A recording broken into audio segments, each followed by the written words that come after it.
Caião, eu não sei se é um dom espiritual ou da alma, mas é como se eu soubesse, Caio, o que a pessoa está realmente Isso já é pensando. outra pessoa. Outra pessoa, Tá, tá? por favor. Desculpa não ter te falado. Por favor, faz parte 1, parte 2, senão fica a mesma pessoa falando tudo o programa Não, inteiro. tá certo. Essa aqui já tá encerrada, é a colher.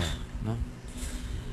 Vamos lá então. Caião, eu não sei, é um homem. Eu não sei se é um dom espiritual ou da alma. Mas é como se eu soubesse o que a pessoa está realmente pensando ou sentindo pelo que ela fala. Sinto nas palavras a energia, o sentimento e vejo no olhar algo oculto na mente da pessoa. E também muitas vezes, do nada assim, começo a falar sobre determinado assunto e começo a ensinar coisas que eu nunca aprendi, que espantam até a mim mesmo. E ela, Não essas é coisas, quando eu quero, acontece, é um e cara. essas coisas que ele ensina são verazes? Ah, ele acabou aí. São cientificamente confirmáveis? A gente não... São historicamente coisas que se pode calçar? Porque não significa nada. Eu já vi pessoas que no meio da ignorância geral, às vezes, de repente, elas eram pessoas tão incultas, inclusive o indivíduo, que na hora que ele tinha alguns surtos que não eram necessariamente paranormais, era às vezes era até de uma determinada gaiatice tão bem controlada e tão bem feita que impressionava todo mundo, como um rapaz chamado Júlio César, lá em Manaus, que não sabia nada, mas ele conseguia dar a impressão para os outros de que ele estava falando uma coisa tão sublimemente inteligente, cientificamente cheia de palavras de amparos científicos. Para quem conhecia a lógica das coisas e ouvia aquilo, era de fazer xixi. Mas para a maioria das pessoas, só via elas levantarem impressionadas. Meu Deus, que coisa impressionante. A capacidade dele de ser convincente. De ser convincente é uma coisa. Eu quero saber se o que ele dizia, e o que ele diz, tem amparo histórico, científico, algo que ele não conhece de fato, não aprendeu em lugar nenhum, porque a mente da gente é surpreendente. Isso é que as pessoas têm que saber. Na realidade, a gente esquece as coisas por uma questão e por um mecanismo de autodefesa. Porque seria insuportável lembrar de tudo que a gente aprendeu e sabe. Ficar na mente com tudo que a gente ouviu, ficar na memória com tudo que a gente viu. Provavelmente nós sejamos usuários, os melhores de nós, usuários aí de 3, 4, 5% do resíduo vivido. Tem gente que nem isso, que vive com 0,5%. Tem gente que não lembra do dia de ontem. Tem memória de peixe. Então quem tem mais memória, e a memória não é apenas um banco de dados que não se fala, é um banco de dados inteligente que se conecta de maneira criativa, esse indivíduo dá um salto quântico em relação aos demais, mesmo não lembrando de tudo.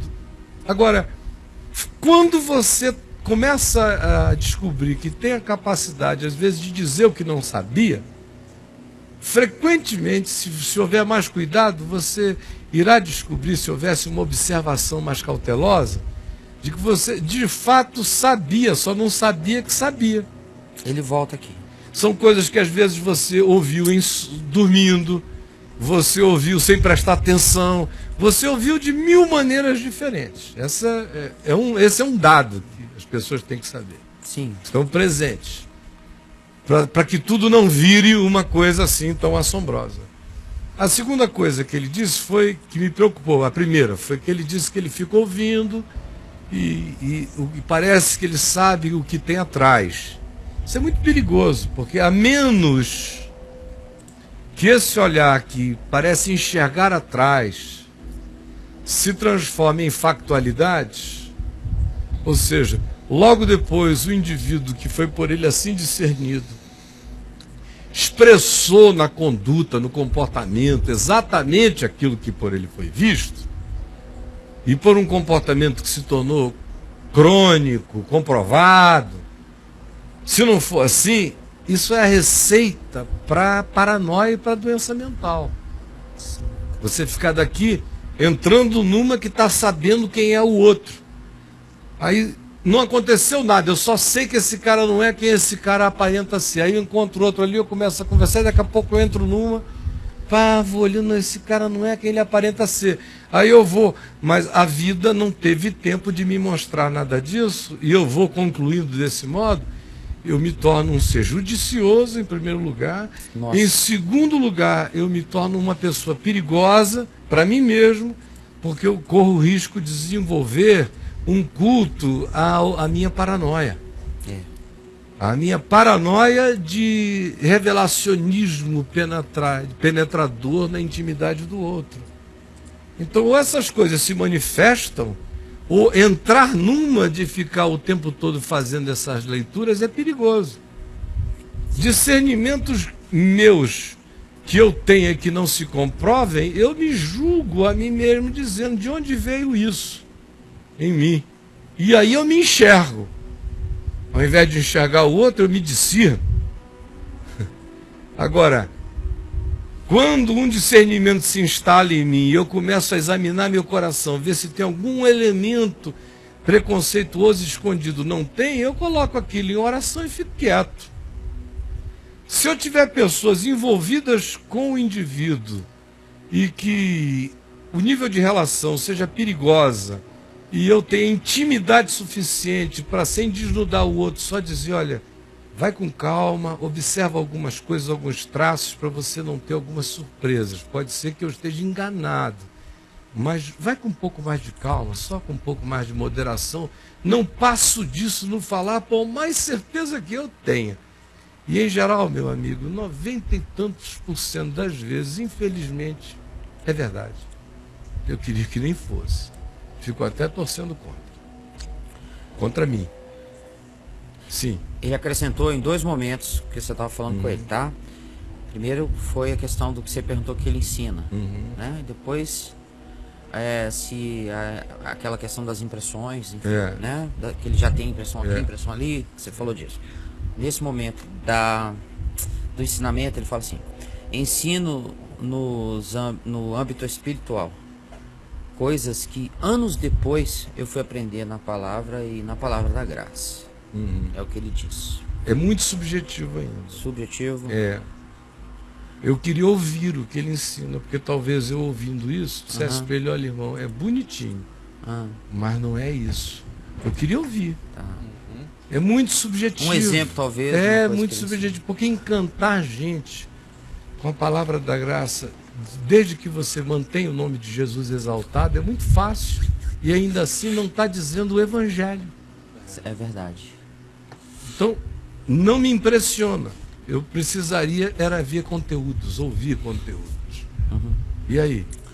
Aí depois, sobre as pessoas, impressões. Ele fala assim, é fato. Elas escondem por algum tempo, mas elas sempre se revelam ser aquilo. E aí é o que eu digo a ele. Se for assim, tome cuidado. Para que você não fique orando para que aquilo que em você é o seu discernimento se manifeste na vida das pessoas. Porque você começa a exercer um papel de um poder bruxoso e amaldiçoador, mesmo que não seja a sua intenção, na vida do outro. Se eu discerno algo sobre o outro assim, eu oro pedindo a Deus que ele mude, que ele se converta, que aquela propensão nele seja impedida. Eu, no máximo, tomo as cautelas sem transformá-las em visibilidades, nem em preconceitos, nem antipatias, nem nada disso. Mantenho os olhos abertos. Oração esperançosa em favor da pessoa. E nunca aquela torcida egótica que primeiro anuncia aos outros o que já discerniu e depois, quando acontece, diz, viu? Por isso eu pergunto a você, você diz, viu? Se você diz viu, você está mal. Viu? Viu? Se eu fosse ficar dizendo viu, imagina só, a minha vida era dizer viu. Eu tenho vergonha de dizer viu para quem algum dia para alguém a quem algum dia eu tenha dito veja. No dia que ela, não tendo visto, vê e se arrebenta toda, tudo que eu não digo é vil. Eu abraço calado, não digo nada. Então, minha pergunta para você, você desviu para os outros ou para você? Você computa, dizendo mais um certo? Tem algum prazer em você em estar certo? Se tiver, tome cuidado para que essa para-percepção não se transforme em perda de autopercepção em você. Você fica tão para-perceptivo que perde a autopercepção. Sim. O tempo todo. Isso é um trabalho de se julgar o dia inteiro para ver se você não caiu na cilada dos super-heróis.